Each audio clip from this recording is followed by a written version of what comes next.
Hello ಗೆಳೆಯರೇ, ಇವತ್ತಿನ ಹೊಸ ಹಾಗೂ ಆಸಕ್ತಿದಾಯಕ ರೊಮ್ಯಾಂಟಿಕ್ ಕಥೆಗೆ ಸ್ವಾಗತ. ಅವಳ ಹೆಸರು ಮೈನಾ. ಮೊನ್ನೆಯಷ್ಟೇ 18 ದಾಟಿ 19 ವರ್ಷ ವಯಸ್ಸಾಗಿತ್ತು. ಬೇಸಿಗೆ ರಜೆಯಲ್ಲಿ ನಾನು ಅಕ್ಕ ಮನೆಗೆ ಹೋದೆ. ಒಳ್ಳೆದು ಕೆಟ್ಟದು ಎಲ್ಲ ಏನು ಎಂಬುವಷ್ಟು ಬುದ್ಧಿ ಅವಳಲ್ಲಿ ಬೆಳೆದಿತ್ತು. ಅದೇ ರೀತಿ ದೇಹ ಕೂಡ ಬೆಳೆದಿತ್ತು. ಅಕ್ಕನ ಮನೆ ತಲುಪಿದಂತೆ ಅವಳ ಭಾವ ರವಿ ಜೋರಾಗಿಯೇ ಮೈನಾಳನ್ನು ಸ್ವಾಗತಿಸಿದನು. ಅಕ್ಕ ಟೀನು ಕೂಡ ತುಂಬಾ ಖುಷಿಯಲ್ಲಿದ್ದಳು. ಅದೇ ರಾತ್ರಿ ಎಲ್ಲರೂ ಸಿನೆಮಾಗೆ ಹೋಗಲು ನಿರ್ಧರಿಸಿದರು. ಅಕ್ಕ, ಭಾವ ಮತ್ತು ಮೈನಾ ಸಿನೆಮಾ ಹಾಲಲ್ಲಿ ಕೂತಿದ್ದರು. ಇನ್ನೇನು ಮೂವಿ ಶುರುವಾಗಬೇಕಿತ್ತು. ಮೈನಾ ಮತ್ತು ಅವಳ ಅಕ್ಕನ ನಡುವೆ ಭಾವ ರವಿ ಬಂದು ಕೂತನು. ನಡುವಲ್ಲಿ ಬಂದು ಯಾಕೆ ಕೂತ್ಕೊಂಡ್ರಿ ಎಂದು ಅಕ್ಕ ಟೀನು ಜೋರಾಗಿ ಕೇಳಿದಳು. ಇದು ಮೈನಾಳ ಕಿವಿಗೂ ಬಿತ್ತು. ನಮ್ಮಿಬ್ಬರ ಸರಸ ಅವಳ ಕಣ್ಣಿಗೆ ಬೀಳ್ಬಾರ್ದು ಕಣೆ. ಅದಕ್ಕೆ ಇಲ್ಲಿ ಕೂತಿರೋದು ಎಂದ ರವಿ. ನಂತರ ಆತ ಮೈನಾ ಕಡೆ ತಿರುಗಿ ಕಳ್ಳ ನಗೆ ಬೀರುತ್ತಾನೆ. ಐ ಯು ಕಂಫರ್ಟೇಬಲ್ ಎಂದು ರವಿ ಕೇಳುತ್ತಾನೆ. ಮೈನಾ ಹೌದು ಎಂದು ತಲೆಯಾಡಿಸುತ್ತಾಳೆ. ಏನೇ ಹೇಳು ಮೈನಾ, ಮೊನ್ನೆ ತಾನೇ ಚಿಕ್ಕ ಮಗು ಥರ ಇದ್ದೆ, ಈಗ ನೋಡು ಹೇಗೆ ಬೆಳೆದಿದ್ದೀಯಾ, ತುಂಬಾನೇ ಬೆಳೆದಿದ್ದೀಯಾ ಎಂದು ರವಿ ಹೇಳಿದಾಗ ಮೈನಾ ನಾಚಿಕೊಂಡಳು. ಸಿನಿಮಾ ನೋಡುವುದಕ್ಕಿಂತ ಜಾಸ್ತಿ ಮೈನಾ ತನ್ನ ಅಕ್ಕ ಭಾವ ಸರಸ ಆಡುವುದನ್ನೇ ನೋಡುತ್ತಿದ್ದಳು. ಸಿನಿಮಾ ಮುಗಿಸಿ ಮನೆ ತಲುಪಿದಾಗ ರಾತ್ರಿ 1 ಗಂಟೆ ಆಗಿತ್ತು. ಮನೆಯೊಳಗೆ ಲೈಟ್ ಇರಲಿಲ್ಲ. ರವಿ ಮೈನಾಳನ್ನು ಹಿಂದಿನಿಂದ ಮೆದುವಾಗಿ ತಬ್ಬಿಕೊಂಡರ. ಭಾವ, ಇದೇನು ಮಾಡ್ತಿದ್ದೀರಿ ನೀವು ಎಂದು ಮೆಲ್ಲನೆ ಮೈನಾ ಕೇಳಿದಳು. ಅಷ್ಟರಲ್ಲಿ ಅವಳ ಅಕ್ಕ ಲೈಟ್ ಆನ್ ಮಾಡುತ್ತಾಳೆ. ರವಿ ತನ್ನ ತಂಗಿ ಮೈನಾಳನ್ನು ತಬ್ಬಿಕೊಂಡಿರುವುದನ್ನು ನೋಡುತ್ತಾಳೆ. ಲೈಟ್ ಹೊತ್ತಿದ ತಕ್ಷಣ ಮೈನಾಳನ್ನು ಆತ ಬಿಡುತ್ತಾನೆ. ಸಾರಿ ಮೈನಾ, ನಾನು ನಿನ್ನ ಅಕ್ಕ ಎಂದು ಕೊಂಡು ತಬ್ಬಿಕೊಂಡೆ. ಸಾರಿ ಟೀನು ಎಂದು ಇಬ್ಬರ ಜೊತೆ ಕ್ಷಮೆ ಕೇಳುತ್ತಾನೆ. ನಂತರ ಎಲ್ಲರೂ ಅವರವರ ಕೋಣೆಗಳಿಗೆ ಹೋಗುತ್ತಾರೆ. ರಾತ್ರಿಯೆಲ್ಲ ಮೈನಾಗೆ ಅವಳ ಭಾವನ ಕನಸೇ ಕಣ್ಣೆದುರು ಬರುತ್ತಿತ್ತು. ಹಾಸಿಗೆಯಲ್ಲಿ ಭಾವನ ಜೊತೆ ಹೊರಳಾಡಿ ಮುತ್ತಿಕ್ಕುವಂತಹ ಕನಸು. ಬೆಳಗ್ಗೆ 9 ಕಳೆದರೂ ಮೈನಾ ಎದ್ದಿರಲಿಲ್ಲ. ಅದಕ್ಕೆ ಅವಳ ಭಾವ ಎಬ್ಬಿಸಲು ರೂಮಿಗೆ ಬಂದ. ಮೈನಾ ಎಚ್ಚರಗೊಂಡಳು. ತನ್ನ ಭಾವವನ್ನು ನೋಡಿ ಮಾದಕ ನಗುವನ್ನು ಬೀರಿದಳು. ರವಿ ಕೂಡ ನಗುತ್ತಾ ಅವಳ ಅಂಗೈಯನ್ನು ಹಿಡಿದನು. ಮೈನಾ ಕಂಡ ಕನಸು ನನಸಾಗಲಿ ಎಂದು ಬಯಸಿದಳು. ರವಿ ಅವಳ ಮೇಲೆ ಆಸೆ ಪಟ್ಟಿರುವುದನ್ನು ಮೈನಾ ಗುರುತಿಸಿದಳು. ಅವಳು ನಾಚಿ ಬಾತ್ ರೂಮ್ ಕಡೆಗೆ ಹೋದಳು. ಮೈನಾಳ ಅಕ್ಕ ಟೀನುಗೆ ಮದುವೆಯಾಗಿ 2 ವರ್ಷ ಆದರೂ ಮಕ್ಕಳಾಗಿರಲಿಲ್ಲ. ಇದರಿಂದ ಎಲ್ಲರೂ ಚಿಂತಿತರಾಗಿದ್ದರು.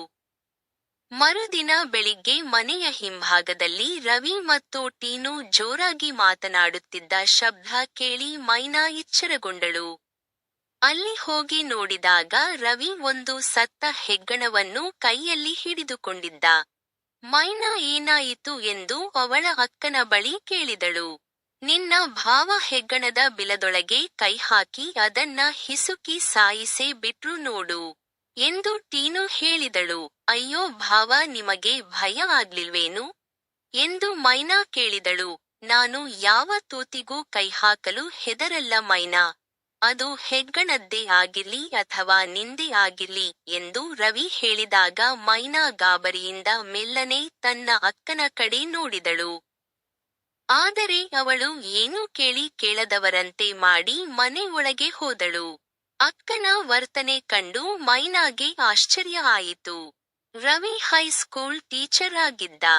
ಬೇಸಿಗೆ ರಜೆಯ ಕಾರಣ ಅವನು ಕೂಡ ದಿನವಿಡೀ ಮನೆಯಲ್ಲೇ ಮೈನಾ ಜೊತೆ ಆಟ ಆಡುತ್ತಾ ಫ್ಲರ್ಟ್ ಮಾಡುತ್ತಾ ಕಾಲ ಕಳೆಯುತ್ತಿದ್ದ. ಮೈನಾಗೆ ಉದ್ದ ಕೋಲಿನ ಕುಲ್ಫಿ ಐಸ್ ಕ್ರೀಮ್ ಅಂದರೆ ಇಷ್ಟ ಅಂತ ಆತನಿಗೆ ತಿಳಿದಿತ್ತು. ಹಾಗಾಗಿ ಆಗಾಗ ಅದನ್ನು ಮೈನಾಳಿಗೆಂದು ತರುತ್ತಿದ್ದ. 1 ವಾರ ಹೀಗೆಯೇ ಕಳೆಯಿತು. ಒಂದು ದಿನ ಟೀನುಗೆ ತೀವ್ರ ಜ್ವರ ಶುರುವಾಗಿ ಅನಾರೋಗ್ಯಕ್ಕೆ ಒಳಗಾದಳು. ಡಾಕ್ಟರ್ ಕೆಲವು ದಿನಗಳ ಆಕೆಗೆ ವಿಶ್ರಮಿಸಲು ಸಲಹೆ ನೀಡಿದ್ದರು. ಹೀಗಾಗಿ ಮನೆಯ ಎಲ್ಲ ಕೆಲಸವನ್ನೂ ರವಿಯೇ ಮಾಡಬೇಕಾಗಿ ಬಂತು.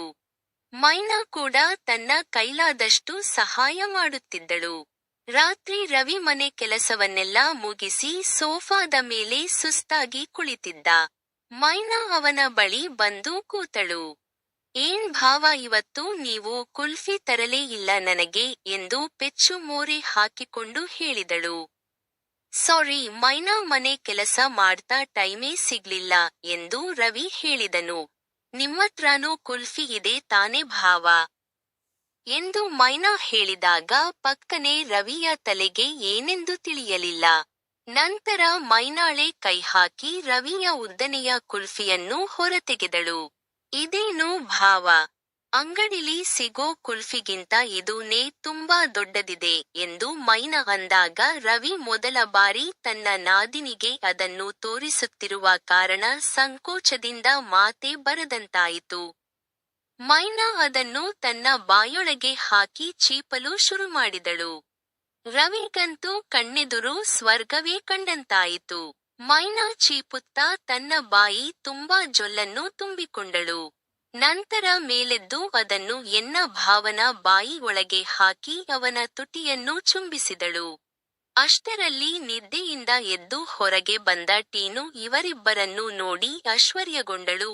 ಮೈನಾ, ಇದೇನು ಮಾಡ್ತಾ ಇದೀಯಾ ಅಕ್ಕ, ನಿಂಗೂ ಎಲ್ಲ ಗೊತ್ತು ತಾನೇ, ಸುಮ್ನೆ ನಾಟ್ಕ ಆಡ್ಬೇಡ ಎಂದಳು ಮೈನಾ. ಹಾಗಾದ್ರೆ ನಮ್ಮಿಬ್ಬರಿಗೋ ಬೇಕಾದುದನ್ನು ನೀನು ಕೊಡ್ತೀಯಾ ಎಂದು ಟೀನು ಕೇಳಿದಳು. ಮೈನಾಗೆ ತನ್ನ ಅಕ್ಕ ಭಾವನಿಗೆ ಏನು ಬೇಕೆಂದು ತಿಳಿದಿತ್ತು. ಮೈನಾಗೆ ಕೂಡ ಒಂದು ಹೊಸ ಅನುಭವ ಬೇಕಿತ್ತು. ಆಕೆ ಒಪ್ಪಿಕೊಂಡಳು.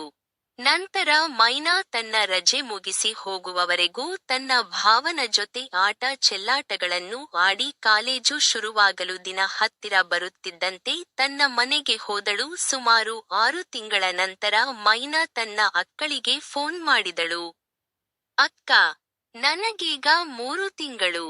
ನಮಸ್ಕಾರ ವೀಕ್ಷಕರೇ, ವಿಡಿಯೋನ ಲೈಕ್ ಮಾಡಿ ಹಾಗೂ ಚಾನಲನ್ನು ಸಬ್ಸ್ಕ್ರೈಬ್ ಮಾಡಿ ಅಂತ ಕೇಳ್ಕೊತಾ ಇದ್ದೀನಿ.